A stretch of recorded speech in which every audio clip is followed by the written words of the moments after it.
நம்முடைய இந்திய பிரதம மந்திரி திரு நரேந்திர மோடி அவர்கள் 37 வருடங்களுக்கு பின்பு இப்பொழுது ஜோர்டான் நாட்டிற்கு பயணத்தை மேற்கொண்டிருக்கிறார். இந்தியாவினுடைய பிரதம மந்திரி முதன் முறையாக 37 வருடங்களுக்கு பின்பு செல்வது இந்த முறைதான். அதுவும் திரு நரேந்திர மோடி அவர்கள் தான். இது வெளிநாட்டு கொள்கை அல்லது வெளியுறவு கொள்கைன்னு சொல்றோம் இல்லையா, அந்த வெளியுறவு கொள்கைக்கு ஒரு முக்கியமான பயணம். தற்பொழுதுதான் ரஷ்ய அதிபர் புட்டின் அவர்கள் இங்க வந்துட்டு போனாரு. 2 நாள் பயணமா. அதில் பல்வேறு உடன்படிக்கைகள் ஏற்பட்டன.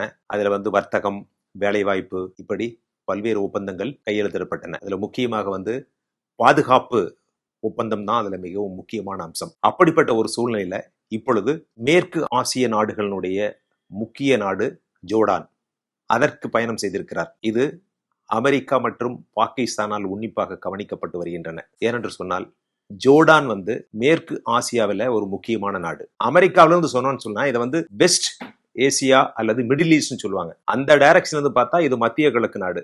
நம்முடைய நாட்டிலிருந்து பார்த்தா ஜோர்டான் இதெல்லாமே மேற்கு ஆசியாவில் இருக்கு. அதனால நம்மளை பொறுத்தவரை மேற்கு ஆசிய நாடுகள் தான் சொல்லணும். அமெரிக்காவிலிருந்து சொல்லணும்னு சொன்னா இதை மத்திய கிழக்கு நாடுன்னு சொல்லுவாங்க. இந்த ஜோர்டானை சுத்தி இஸ்ரேல் இருக்கு, வெஸ்ட் பேங்க், அதான் இஸ்ரேல் ஆக்கிரமிப்பு செய்திருக்கின்ற வெஸ்ட் பேங்க், ஈஜிப்த், அடுத்து ஈராக், இப்படி அனைத்து முக்கிய நாடுகளினுடைய எல்லையாக இருக்கின்ற ஒரு நாடுதான் இந்த ஜோர்டான். அந்த நாட்டினுடைய மக்கள் தொகை 1,10,00,000. முக்கியமான நகரங்கள் இருக்கின்றன. இது அந்த காலத்துல பாத்தீங்கன்னா நம்முடைய சங்ககாலம் தொடங்கிய சமயம். சங்ககாலம் என்பது கிமு 200, கிபி 200 இதற்கு இடைப்பட்ட காலம். கிட்டத்தட்ட 400 ஆண்டு காலங்களைத்தான் நாம் சங்க காலம் சொல்றோம். அதே சமயத்துல அங்க இன்னும் சங்க காலத்துக்கு முன்னாடியே கிமு 300ல ஒரு மிகப்பெரிய ஒரு நகரத்தை உருவாக்கினார்கள். அது பெட்ரா அல்லது ரோஸ் சிட்டி அப்படின்னு பேரு. அந்த பெட்ரா நகரம் உலகத்தினுடைய 7 அதிசயங்களில் ஒன்றாக கருதப்படுகிறது. ஏன்னா அது பாறையால் குடையப்பட்ட நகரம். அந்த சிட்டி முழுவதுமாக பாறை, ஒரே பாறையில் கடைந்து ட்ரெஷரி, மியூசியம், பேலஸ், இது போன்ற பல்வேறு பகுதிகளை உருவாக்கி இருக்கிறார்கள். எப்படி நம்முடைய மகாபலிபுரத்துல ஸ்டோன் ஆர்கிடெக்சர் அப்படின்னு சொல்றோமோ, அது மாதிரி இதுவும் ஒரு ஸ்டோன் ஆர்கிடெக்சர். இந்த பெட்ரா சிட்டியை பொறுத்தளவுல இது ஆர்கியாலஜிக்கல் மார்வல் அப்படின்னு சொல்றாங்க. அதாவது அகழ்வாராய்ச்சியினுடைய ஒரு அதிசயம். அது மட்டுமல்ல, ஆர்கிடெக்சர் அதனுடைய அதிசயம் அப்படின்னு சொல்றாங்க. இது சன்ஷைன், சூரியன் உதித்ததே பாத்தீங்கன்னா அப்படியே ரோஸா இருக்கும். அப்புறம் 12 மணி வாக்குல போனா அப்படியே பிங்கா மாறும். கொஞ்ச நேரம் போனா பர்பிளா மாறும். இப்படி ரோஸ், பிங்க், பர்பிள் அப்படின்னு சொல்லி பல வண்ணங்களாக இந்த நகரம் அப்படியே தெரியும். இது ஒரு முக்கியமான ஒரு வர்த்தக பாதையில் அமைந்த ஒரு நகரமாக அந்த காலத்தில் கிட்டத்தட்ட 2000 வருடங்களுக்கு முன்பு கருதப்பட்டது. இப்ப நம்ம சொல்லிட்டு இருக்கிறோம், நம்முடைய தமிழ்நாடு கல் தோன்றி மண் தோன்றா காலத்து வாளோடு முன்தோன்றிய மூத்த குடி தமிழ் குடி அப்படின்னு சொல்றோம். ஆனால் அங்கும் நம்முடைய தமிழகத்தில் எப்படி கலாச்சாரம் உருவாகியதோ அந்த சமயத்தில் சொல்ல போனால் அதைவிட முற்பட்ட காலத்திலேயே முக்கிய நகரங்களை அங்கு உருவாக்கி இருக்கின்றார்கள். தமிழகத்திற்கும் முற்கால தமிழகத்திற்கும் ஜோர்டானிற்கும் உறவு இருந்ததாக கருதப்படுகிறது. இது கடைசியாக ஒட்டமான் எம்பையர் அப்படிங்கிற ஒரு மன்னன் கீழ் இருந்தது. 1946 வருடம் அவர்களிடமிருந்து சுதந்திரம் அடைந்து ஒரு கிங்டம், அரசன் கீழ் ஆட்சிக்கு இப்பொழுது அரசர் தான் ஆட்சி செய்து கொண்டிருக்கின்றார். அப்துல்லா II அப்படிங்கிறவர் 1999 இருந்து இதுவரையிலும் அவர் தான் அரசர். அவருடைய மூத்த மகன் தான் அல் ஹாசன் பின் அப்துல்லா II என்ற இளவரசர் தான் நம்முடைய பாரத பிரதமர் அவர்கள் அந்த நாட்டிற்கு வருகை தந்த பொழுது நேரடியாக வரவேற்று தன்னுடைய காரில் அந்த இளவரசரே அந்த காரை ஓட்டி சென்று நேரடியாக அந்த ஜோர்டான் நாட்டினுடைய தலைநகரமான அம்மான் அங்க உள்ள ஒரு மியூசியம், அருங்காட்சியகத்திற்கு சென்று பார்வையிட்டார்கள். இதற்கு முன்னாடி பாத்தீங்கன்னா நம்முடைய பிரதமர் ரஷ்யாவுக்கு போனப்ப புட்டின் அவர்கள் தன்னுடைய கார்ல நம்முடைய பிரதமரை ஏற்றிட்டு போனாரு. அதே மாதிரி ஆஸ்திரேலியா போயிருந்தப்போ அவரும் அவருடைய கார்ல ஏற்றிட்டு போனாரு. இது 3வது நாடாக இந்த ஜோர்டான் நாடு இருக்கிறது.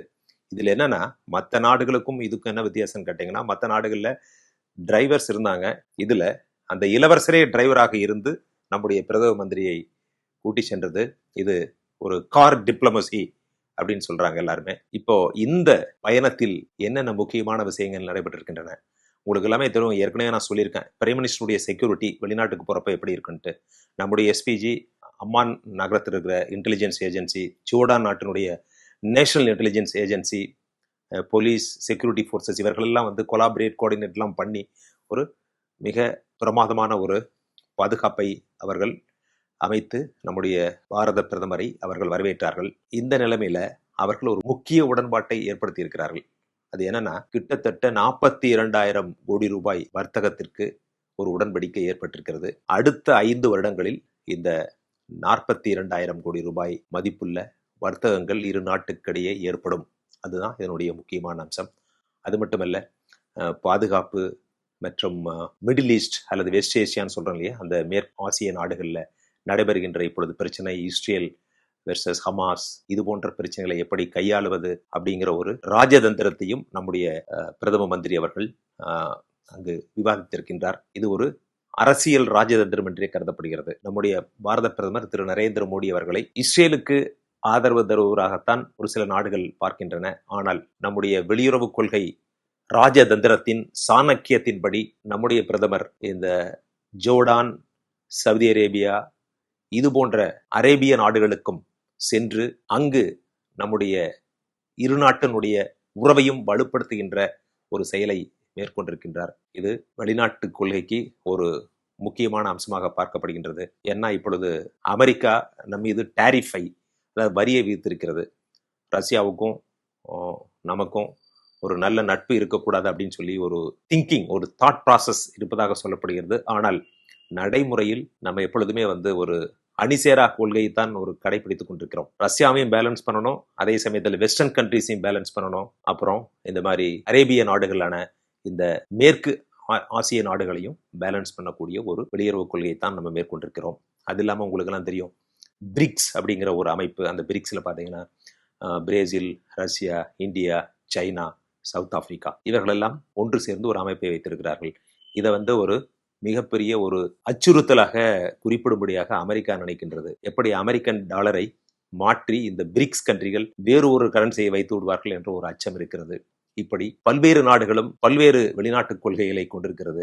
ஆனால் அடிப்படையில் அந்த நாட்டினுடைய மக்களுடைய ஒரு பாதுகாப்பையும் நலனையும் முன்னிட்டுத்தான் ஒவ்வொரு நாடும் தன்னுடைய வெளிநாட்டு மற்றும் உள்நாட்டு கொள்கையை வரையறுக்கும். அப்படித்தான் இப்பொழுது நம்முடைய பாரத பிரதமர் அவர்கள் இந்த பயணத்தை மேற்கொண்டு நம்முடைய வெளியுறவு கொள்கையை மீண்டும் வலுப்படுத்தி கொண்டிருக்கிறார். இந்த ஜோர்டான் நாட்டினுடைய பயணத்தை முடித்துவிட்டு நம்முடைய பாரத பிரதமர்கள் எத்தியோப்பியா, ஓமன் இந்த நாட்டுகளுக்கு போறாரு. இப்போ ஜோர்டான்ல வந்து எந்த வகையான உணவுகள் நம்முடைய பிரதம மந்திரிக்கு கொடுக்க போறாங்க அப்படின்னு சொன்னா வெஜிடேரியன் தான்.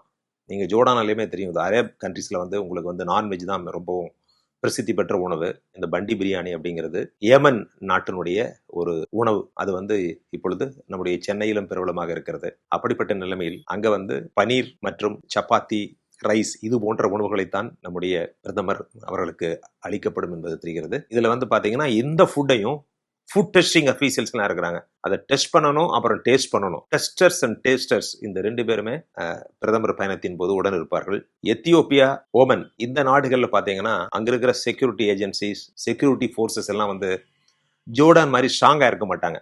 அதனால நம்முடைய எஸ்பிஜி கண்டிஜென்ட் அதிக அளவில் அங்க போயிருக்கிறாங்க. ஏன்னா பாதுகாப்பில் எந்த விதமான குறைபாடுகளும் இருக்கக்கூடாது அப்படிங்கிறதுக்காக எஸ்பிஜி தான் ஃபுல் ப்ரொடெக்ஷன் இருக்கும். எப்படி நம்ம தமிழ்நாட்டுக்கு இங்க வந்தாங்கன்னா லோக்கல் போலீஸை விட எஸ்பிஜி வந்து ஒரு டாமினேட்டிங் பொசிஷன் இருப்பாங்களோ, அது மாதிரி எத்தியோப்பியாவிலையும் ஓமன்லையும் நம்முடைய எஸ்பிஜி தான் அதிக அளவில் அங்கு இருப்பார்கள். அது மட்டுமல்ல, நம்முடைய இந்திய தூதரங்களும் ஒருங்கிணைந்து பாதுகாப்பு ஏற்பாடுகளை செய்வார்கள். இப்படி நம்முடைய நாட்டினுடைய வெளியுறவு கொள்கை மென்மேலும் பலப்படட்டும். அதன் மூலம் நம்முடைய மக்கள் வளமாகவும் நலமாகவும் அமைதியாகவும் இருக்க வேண்டும்.